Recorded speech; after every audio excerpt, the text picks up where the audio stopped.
নমস্কার শিক্ষার্থী বন্ধু, আজকে আমরা ব্যঞ্জন ধ্বনির এই যে বর্গীয় বর্ণগুলো আছে বা বর্গীয় ধ্বনিগুলো ক থেকে ম পর্যন্ত 25টি বর্ণকে বর্গীয় ধ্বনি বলা হয় বা বর্গীয় বর্ণ বলা হয়।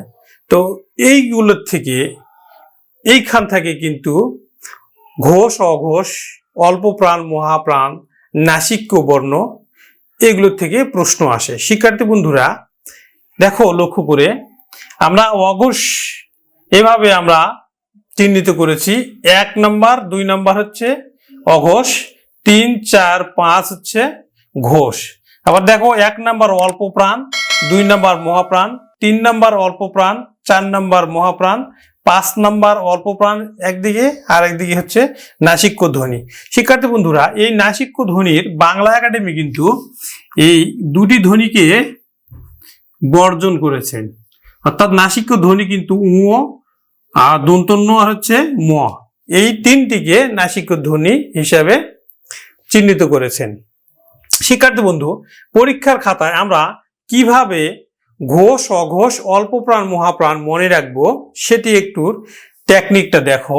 তো আমরা পরীক্ষার হলে কি করব, একটা ছক আঁকবো। এই দেখো, এই ছকটা আমরা আঁকবো, এই ছকটা আঁকবো। তো এই ছক আঁকে এখানে 1 দিব, এখানে 2, এখানে হচ্ছে 3, এখানে হলো 4, একটা বর্গ আঁকলাম, বর্গের 1, 2, 3, 4 আঁকলাম। শিক্ষার্থী বন্ধু, এখন এটি হচ্ছে কিন্তু অল্প প্রাণ, এটি হচ্ছে অল্প প্রাণ, এটা একটু লক্ষ্য করো। আর এটা হলো মহাপ্রাণ, মহাপ্রাণ।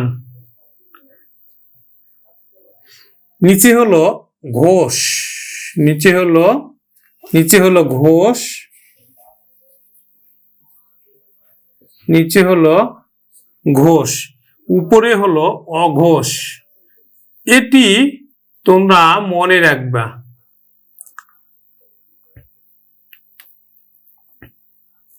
এটি তোমরা মনে রাখবা। এখন এই অল্প প্রাণের সাথে দেখো অঘোষের সম্পর্ক, আবার অঘোষের সাথে মহাপ্রাণের সম্পর্ক, আবার এই মহাপ্রাণের সাথে ঘোষের সম্পর্ক, আবার এই ঘোষের সাথে অল্প প্রাণের সম্পর্ক। এইটু একটু ভালো করে বুঝে নাও। আচ্ছা, এবার নীলা, এখন দেখো আমরা যদি এই যে ক, চ, ট, ত, প লিখি, তাহলে এই বর্গের কিন্তু 1 নম্বর ঘরে লিখব। তো যদি এখন আমরা ক 1 নম্বর ঘরে যদি লিখি, তাহলে এখন লক্ষ্য করে দেখো, ক অঘোষ অল্প প্রাণ, ক এই যে দেখো অঘোষ অল্প প্রাণ। যদি খ লিখি তাহলে কত নম্বরে লিখবো, খ লিখবো কিন্তু 2 নম্বরে। তাহলে 2 নম্বরে যদি আমরা খ লিখি, তাহলে লক্ষ্য করে দেখো অঘোষ মহাপ্রাণ, খটা কিন্তু অঘোষ মহাপ্রাণ। এখানেও দেখো খটা কিন্তু দেখো অঘোষ মহাপ্রাণ। আবার যদি গ লিখি, গটা কত নম্বরে আছে, 3 নম্বরে। 3 নম্বরে গ লিখলাম, গ লিখলে এখন দেখো 3 নম্বরে গ, এখানে অল্প প্রাণ আর এটা ঘোষ। তাহলে এখানে দেখো, এই দেখো অল্প প্রাণ ঘোষ, ঘোষ অল্প প্রাণ, গটা হচ্ছে ঘোষ অল্প প্রাণ। এখন যদি আমরা ঘ লিখি, তাহলে ঘ লিখলে দেখো এবার, তাহলে এটার সাথে এটা সম্পর্ক, এটার সাথে এটা সম্পর্ক, তাহলে হলো কি ঘোষ মহাপ্রাণ বর্ণ। এখানেও লক্ষ্য করে দেখো যে ঘ নাম্বারটা হচ্ছে ঘোষ মহাপ্রাণ বর্ণ, ঘোষ মহাপ্রাণ বর্ণ। তাহলে আমরা এই প্রথমটার উদাহরণটা আমরা খুব ভালো করে বুঝলাম। আরেকটি উদাহরণ দিয়ে আমরা আরো ভালো করে বুঝি। যদি আমরা লিখি প, তাহলে প কত নাম লিখবো, প কিন্তু লিখবো আমরা 1 নম্বরে। তাহলে 1 নম্বরে প লিখলাম। যদি 1 নম্বরে প লিখি, তাহলে কিন্তু অঘোষ অল্প প্রাণ বর্ণ হচ্ছে। যদি ফ লিখি, ফ আমরা 2 নম্বরে লিখবো, ফ আমরা 2 নম্বরে লিখবো। 2 নম্বরে যখন লিখলাম, তখন কিন্তু হলো কি অঘোষ মহাপ্রাণ। এখন প, ফ, ব এবার লিখবো আমরা 3 নম্বরে।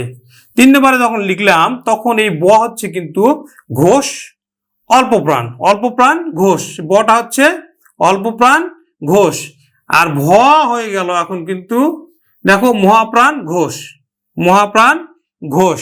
শিক্ষার্থী বন্ধু, তোমরা নিশ্চয়ই এভাবে পরীক্ষার হলে যদি এই বর্গটা এটা যদি ঠিকঠাক করতে পারো, অর্থাৎ অল্প প্রাণ মহাপ্রাণ, বাম সাইডে অল্প প্রাণ, ডান সাইডে মহাপ্রাণ, উপরে অঘোষ নিচে হলো ঘোষ, এটা যদি তোমাদের মনে রাখতে পারো তাহলে কিন্তু ঘোষ অঘোষ অল্প প্রাণ মহাপ্রাণ নিয়ে আর ডাউট তোমাদের থাকবে না। এখন দেখো নাসিক্য বর্ণ, এই নাসিক্য বর্ণ এই উ, তারপর হচ্ছে দন্তন্য ম, এই তিনটি